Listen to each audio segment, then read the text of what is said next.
In the United States, new confirmed cases, a clear trend line up. We are now having 40,000+ new cases a day. I would not be surprised if we go up to 100,000 a day. As the coronavirus sweeps across the globe, delivery drivers have become as essential as first responders.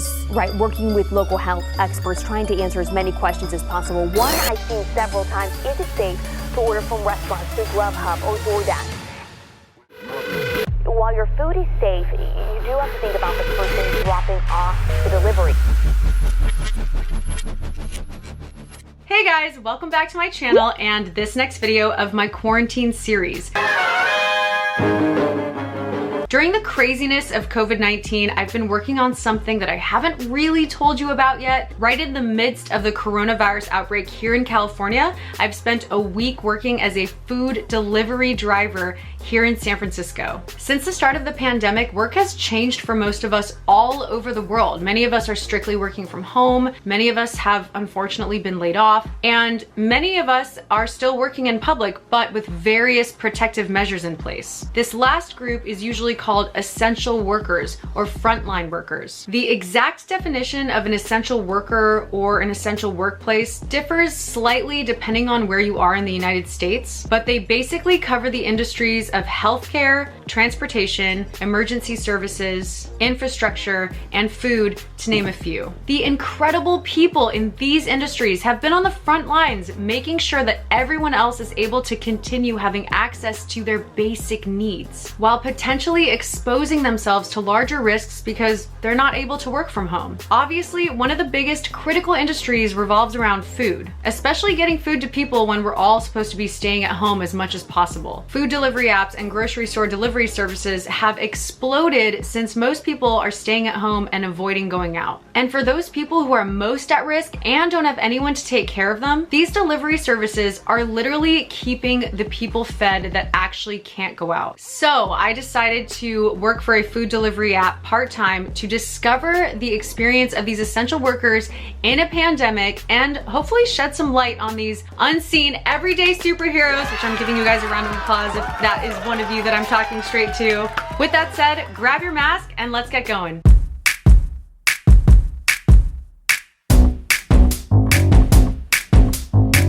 Okay, so I'm about to start my first food delivery shift, and when I signed up through the app, I went through a series of COVID-19 updates and recommendations on how to take preventative measures during pickups and deliveries. So I've got my gloves, my mask, and a cover here on my chair to put orders on. I'm turning the app on, signing into my shift, and now we wait.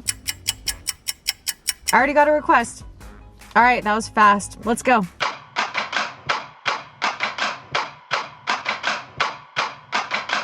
For my first shift, I signed up for lunchtime hours on a Thursday, and for this particular food delivery app, you can schedule hours in the city of your choice.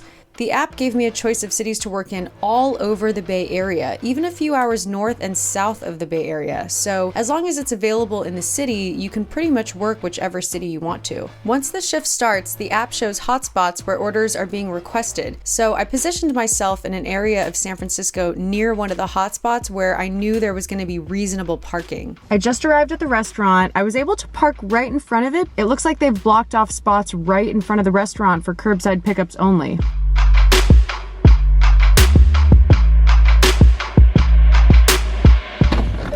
Okay, that was really efficient. I went straight to the counter, told the register that I had an order for this name. They handed me the order, and per the instructions on the app, there's no need to pay or use a credit card. I just had to make sure the order was complete by checking off all the items. And they attached the receipt to the bag, so you pretty much just cross-reference, make sure all the items are there, and then you confirm the order has been picked up and you head out. The drop-off instructions are to leave it at the door for complete contactless delivery. First delivery complete from start to finish. It took about 30 minutes, which seems kind of like a long time considering for the first payout, for the first delivery, I made $6 and 0 customer tips. So I made a total of $6 for this delivery, and oh, I'm getting another request.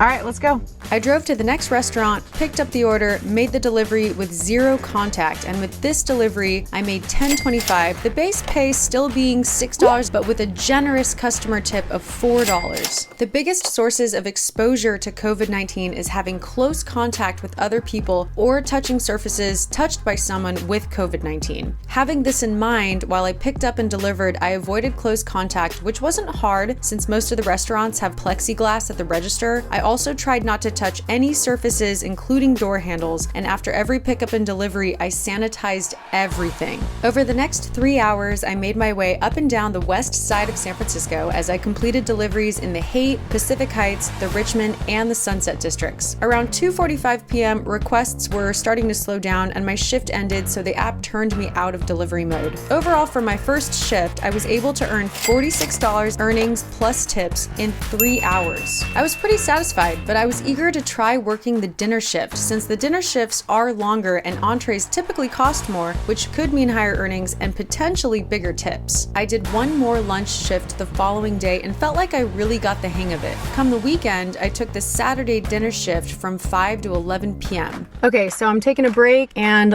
giving you guys the update, letting you know how everything's going. So far on a Saturday evening shift, the orders have been pretty consistent. I haven't had to wait more than 30 seconds in between completing a delivery and getting a new request. It's been quite a hustle this evening and I'm trying to keep a good time with the orders, but the thing that's slowing me down is trying to find parking. So I've pretty much been winging it and double parking in front of the restaurants, hoping that the order is ready and also praying that I don't get a ticket because that ticket would cost as much money as I make today. The food orders have also been larger, so they cost more, which raises the base of the delivery fare. I've had a few alcohol deliveries this evening, which I've noticed customers paying a bigger tip. So far, my earnings per hour are greater during this Saturday dinner shift versus a weekday lunch time shift. There have been a few deliveries where the customer has asked me to hand them the food, but that's only been when they live on a busy intersection or they live in a building with a front desk. Yo, he gave me a $20 tip. $10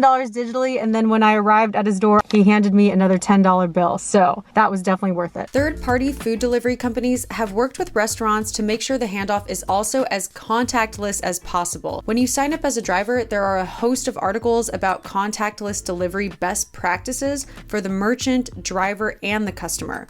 Some restaurants have curbside pickup windows only, while others have dedicated shelving for pickup. So in the restaurants, the pickups have been seamless. I haven't had any missing orders. The restaurants really are doing an incredible job making sure the orders are perfect, and 90% of them are ready to pick up as I arrive. I just walk in, say the person's name, and the order is right there on the pickup table. All the condiments and paper goods are all packed and contained inside the bag, and the bag usually has tamper-proof packaging or has been stapled together.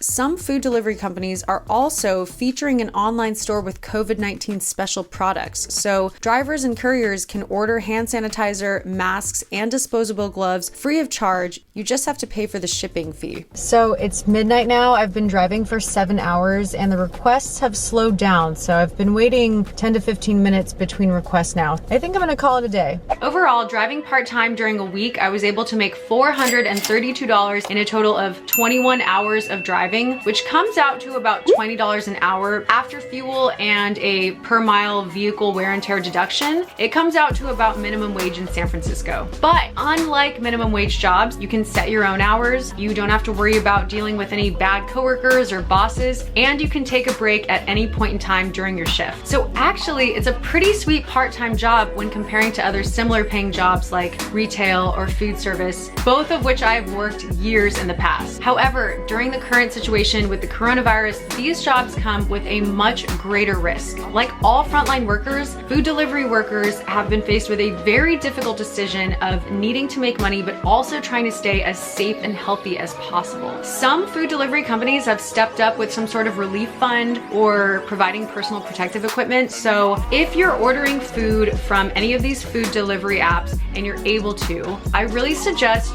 doing a bit of research and use the companies that support their workers. Also, if you're able to, tipping goes a long way to help these drivers who are taking extra risks right now. During just this short time of working as a food delivery driver, I have gained an enormous amount of admiration for the men and women who are doing these jobs daily right now. They've stepped up to the challenges that COVID-19 has thrown at them, and they're providing essential services that have kept so many people safe. They deserve our support. They deserve our appreciation alongside all of the essential workers during this time. That is it for this video, but I have to ask you guys, what work do you think I should take on next? Do you work in the San Francisco Bay Area in a job that I could potentially try? You know what to do, comment below and give a thumbs up to this video, please. And subscribe and hit that bell notification because sometimes it doesn't work, so you gotta just keep doing it. Just check and make sure that it's working. Thanks for watching, guys. I'll see you next time.